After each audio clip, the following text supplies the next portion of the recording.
Can you explain a little bit about your process, about how you work with people? Yeah, absolutely. So my process is very much focused on self-awareness. So I find that in my experience, we have a perception of ourselves, but it's not necessarily realistic. So I spend some really quality time on identifying who this person is, helping them see themselves from outside. And I use some really cool tools and profiling to identify very quickly what our drivers are, what motivates us, what our decision-making patterns are, what are our defaults, which ones are working for us, which ones aren't working for us. So it's actually very scientific, a lot of that happens in the background, so that we've got actual tools to work with.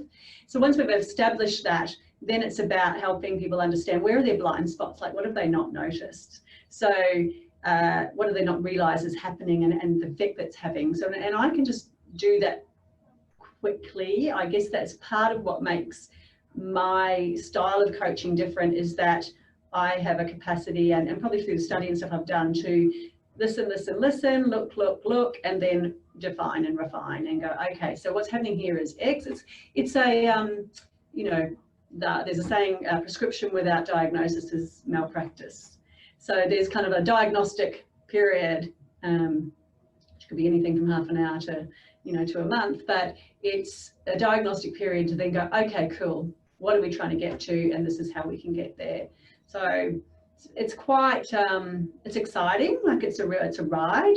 And so the clients that I tend to work with are looking for, they want action now. And oftentimes they'll come to me because they've left it late and now they're stressed and they're frustrated and they're going, God, but I'm doing this for, I started this business so I could have freedom, or so I could help people, or I could do this, but all I find myself doing is something else. So it's helping get people back on their track and in their flow, and getting everyone else in their flow as well, because I find that a lot of my clients tend to not be great at delegating and not be great at sharing, and that way they end up with this frustration of now only people want to only talk to me.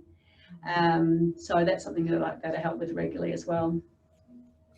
And I love too that, which by the way sounds kind of like me sometimes, and I love too that really what you're doing is helping them get focus and clarity on where their genius zone is, so that they can actually go and have an impact. Would I be right?